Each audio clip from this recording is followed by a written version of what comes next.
जेबी मेरी बात सुन लो तुम कान खोल के। अपनी बहन को जाके समझाओ कि वो चौधरी अफजाल के घर काम करना छोड़ दे ये नौकरी। और अगर वो तुम्हारी बात नहीं समझेगी तो फिर मैं जाके समझाऊंगा, और मैं किस तरह समझाऊंगा ये तुम अच्छी तरह जानती हो। चौधरी साहब बदनाम जरूर है पर वो बुरे इंसान नहीं है। वो तुम्हें कोई नुकसान नहीं पहुंचाएंगे। तुम्हें डरने की कोई लोड़ नहीं है। ये मेरा घर है, इधर कोई तुम्हें जरा सा भी नुकसान पहुंचा के देखे ना, ऐसे कुट चढ़ाऊंगी ना, पता जाएगा लाग। मेरी इजाजत के बगैर इस घर में कोई नहीं आना चाहिए। अब मैं ही इस घर की मालकिन हूँ, समझे? और अगर मेरी इजाजत के बगैर कोई आया तो तुम्हारा वो हशर करूंगी कि जिंदगी भर याद रखोगे।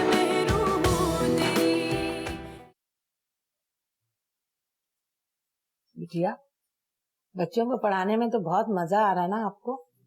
जी बुआ, बहुत मजा आ रहा है। मुझे ऐसा लगता है जैसे अजहर का बचपन लौट आया। मैंने तो ठीक से उसका बचपन देखा भी नहीं।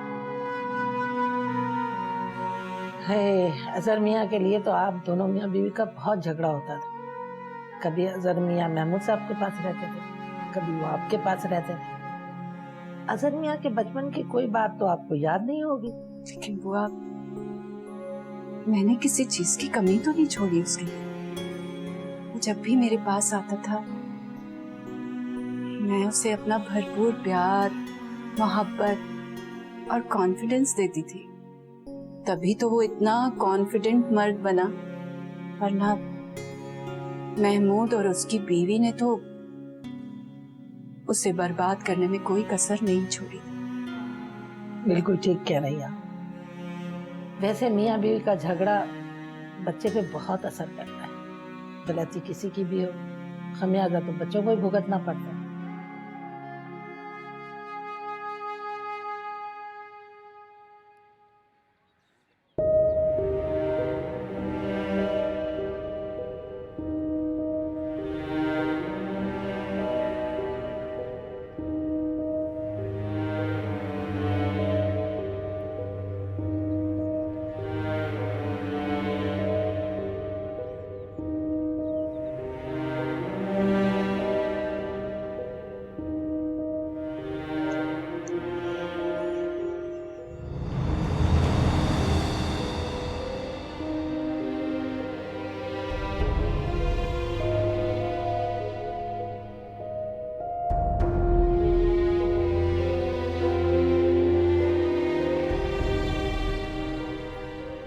फ्लैट तो बड़ा शानदार है नाहिद बेगम।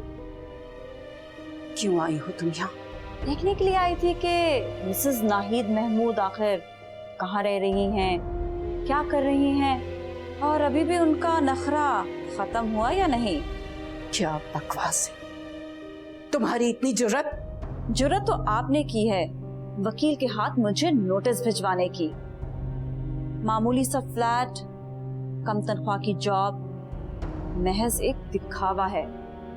वरना वकील को देने के लिए इतने पैसे कहां से आए? जरूर आपने कहीं ना कहीं रकम छुपा के रखी होगी। तुम सिर्फ उस नोटिस का जवाब दो जो तुम्हें मिला है। मुझे तुमसे कोई बात नहीं करनी, चली जाओ यहाँ से। अब तुमसे बात सिर्फ कोर्ट में होगी। वो डॉक्यूमेंट्स तो तुम्हें फिर भी नहीं मिलेंगे जिनके लिए बहुत तड़प रही हो। और हाँ, इन डॉक्यूमेंट्स के बगैर तो तुम्हें नौकरी से भी बहुत जल्द फारिग कर दिया जाएगा। इतनी फरौन ना बने आप। आपने जो कुछ करना था कर लिया, अल्लाह हमारी मदद करेगा। और अब जो हम करेंगे ना वो देखना। वाह भी वाह, दोनों में तो बड़ा मोहब्बत, प्यार और वफादारी का जज्बा जाग गया है। और अब तो गुलामों को बात करने की भी तमीज नहीं रही।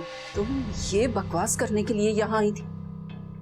तुम्हारी इतनी जुर्रत? असल में तो मैं ये बताने आई थी कि अजहर भी आपको कसूरवार समझता है, क्योंकि आप बगैर बताए घर को जो छोड़कर चली गईं, और माशरे भर में आप उसकी बदनामी भी अब कर रही हैं।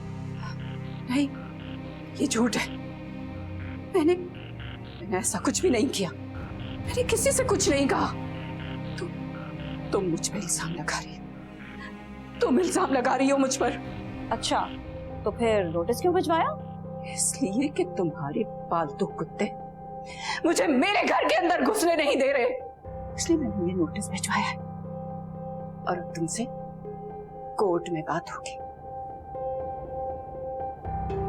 सिर्फ बात भी नहीं करना चाहती हूँ।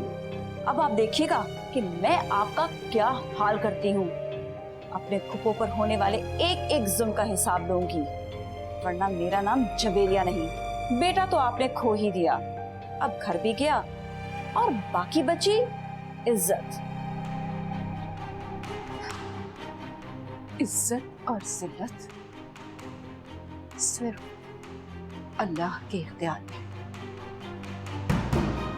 तुम मुझसे क्या छीनोगी? कुछ नहीं कर सकती। हाँ, मेरे इख्तियार में है इस वक्त कि मैं तुम्हें धक्के मार के अपने घर से बाहर निकाल दूं। Just get out from my home. दफा हो जाओ यहां से। तुमसे कोई बात नहीं करना चाहती। अब तुमसे बात कोर्ट में होगी, देखेंगे।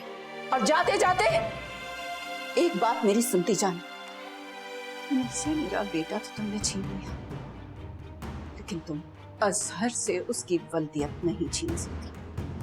अजहर महमूद वालदा नाहिद महमूद छीन सकती हो? नो। Get lost. दफा हो जाओ यहां से।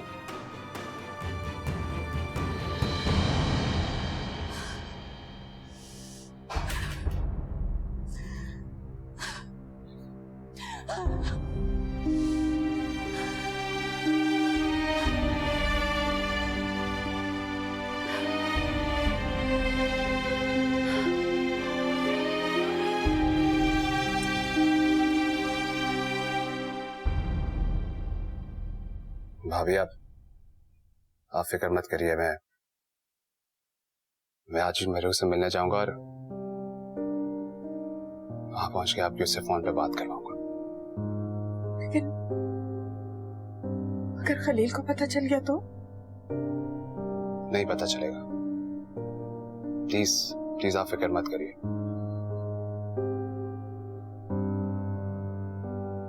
खाला जान तो मुझे उससे बात भी नहीं करने दे रही। मैं बात करता हूँ किसी भी। किस किस से बात करोगे शकील? किस किस को समझाओगे? जो इल्जामात खाला जाने लगाए हैं ना मेरू पे, मुझे तो सोच के भी शर्म आती है।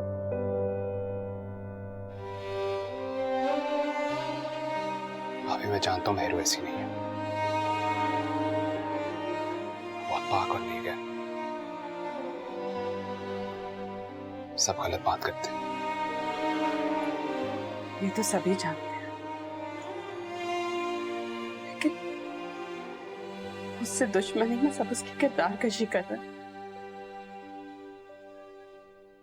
और मुझे देखो, मेरी बेबसी तो मैं कुछ नहीं कर सकती। ये सब कुछ मुझे बर्दाश्त करना पड़ेगा, चाहे मुझे कितनी भी तकलीफ हो रही हो।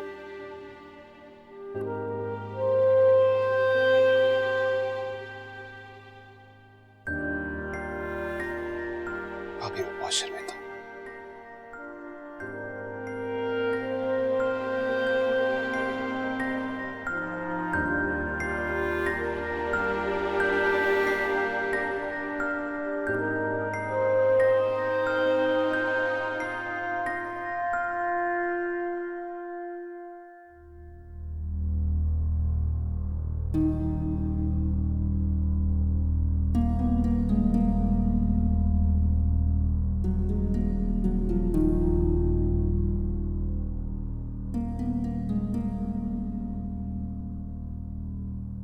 तुम्हारा काम में बिल्कुल भी ध्यान नहीं गुलशन। क्या सोचती रहती हो? कहाँ गुमो? दुबई या इंग्लैंड? नहीं मैडम, मैं तो कहीं गुम नहीं हूँ। मैंने कहाँ जाना है? तो फिर काम पर तवज्जो दो। तुम्हें पता है क्लाइंट की तरफ से कितनी शिकायतें आ रही हैं तुम्हारी? और मुझे अपने पॉलर की रेपो का बहुत ख्याल है। आई समझ? जी मैडम, सॉरी, आइंदा आपको कोई शिकायत का मौका नहीं मिलेगा। तो फिर जाओ और जाकर सुंदर की हेल्प करो।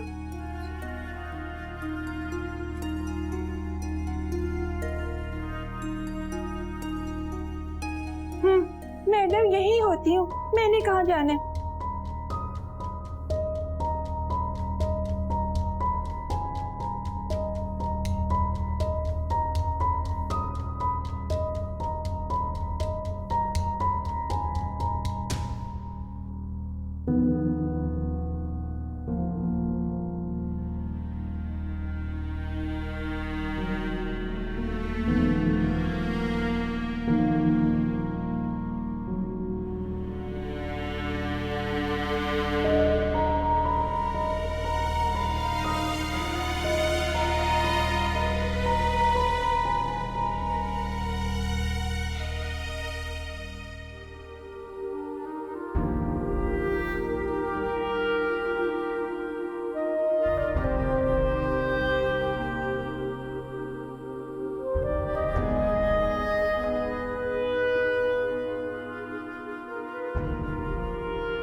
बिटिया, आप अभी तक सोए नहीं?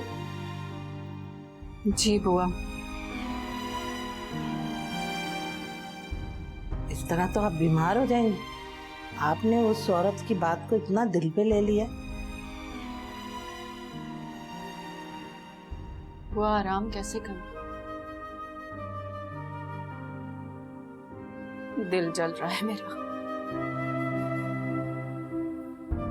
उसने मुझे चैलेंज किया कि अब वो मेरी इज्जत और मेरा मर्तबा भी छीन लेगी। कैसे सो, कैसे आराम करूं? अरे बिटिया, दुनिया में हमारे कुछ दोस्त और दुश्मन बेशुमार हैं।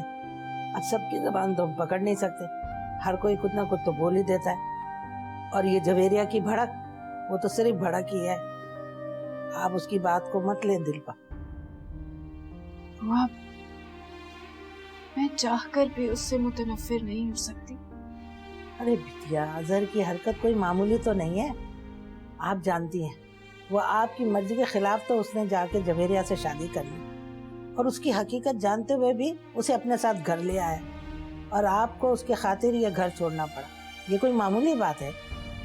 वो उसकी सौतेली माँ, जिससे उसने सारी जिंदगी नफरत की, उसे भी अपने साथ घर ले आया।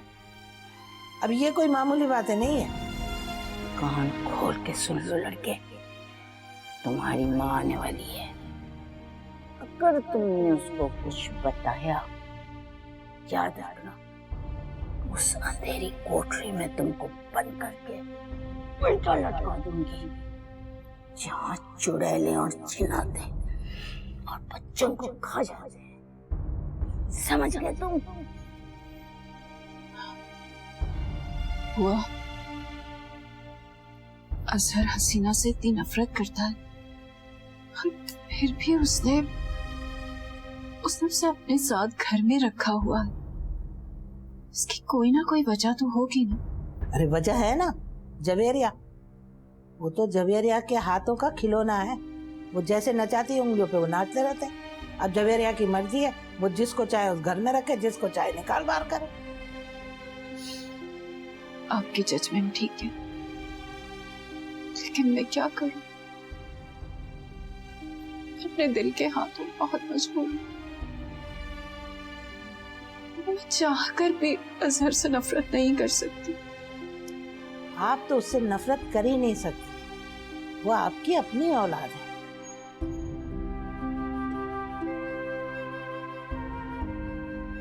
ये मोहब्बत और नफरत की जंग है, और मुझे यकीन है जीत मोहब्बत की ही होगी। मुझे यकीन है बुआ।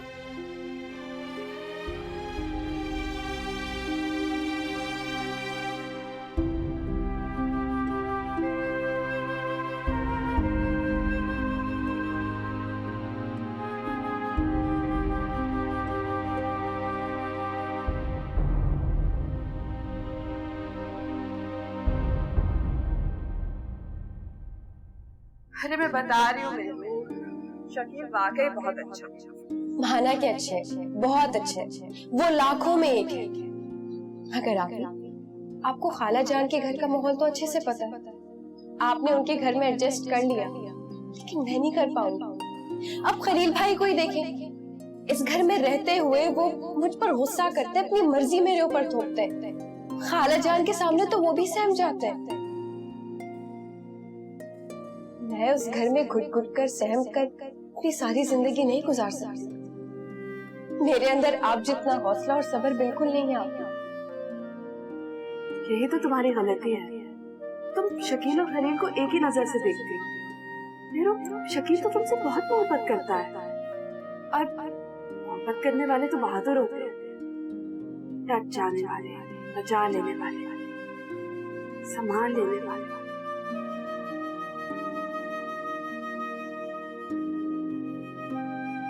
सब आपकी खुशफहमी है। मैं जानती हूँ आप शादी के बाद मुझे आपकी तरह सहम सहम कर, घुट कर, जल घोल कर जिंदगी गुजारनी पड़ेगी। मैं ऐसा नहीं करूँगी। इंशाल्लाह एक दिन अल्लाह मियाँ मेरी बात जरूर सुनेंगे। मुझे मेरी आइडियल लाइफ जरूर मिलेगी।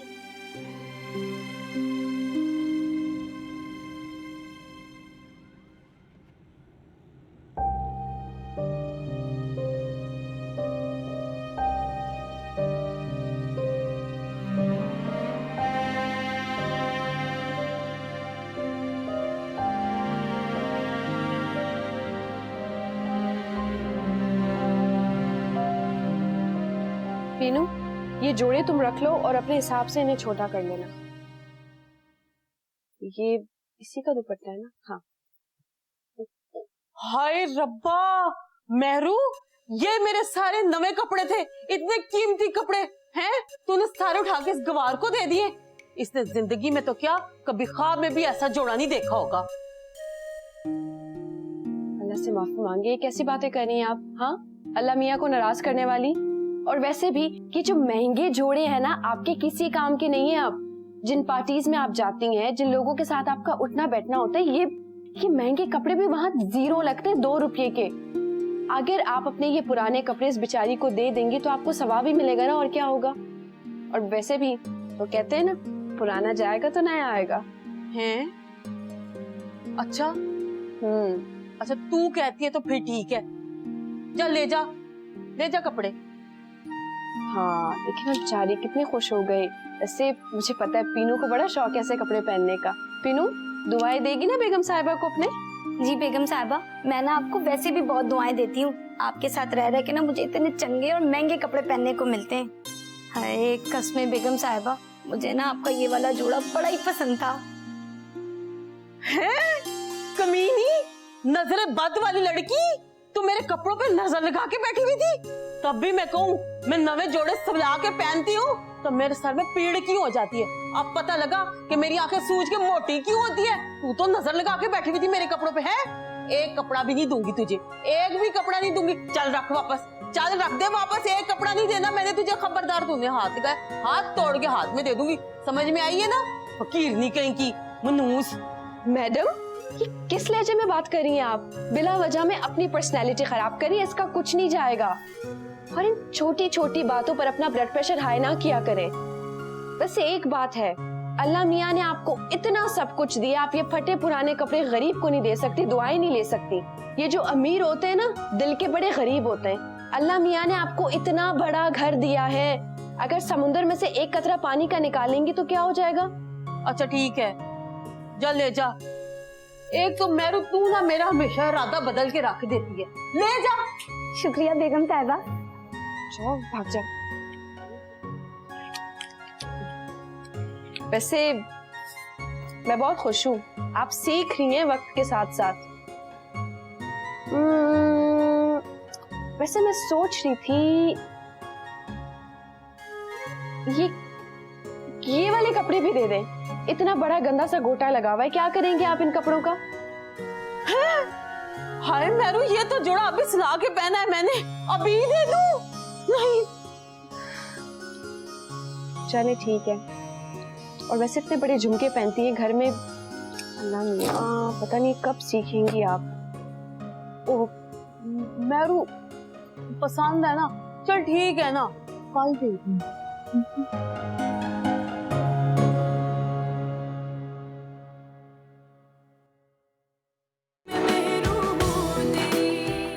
अजहर, तुम खुद को इस मामले का जिम्मेदार मत ठहराओ।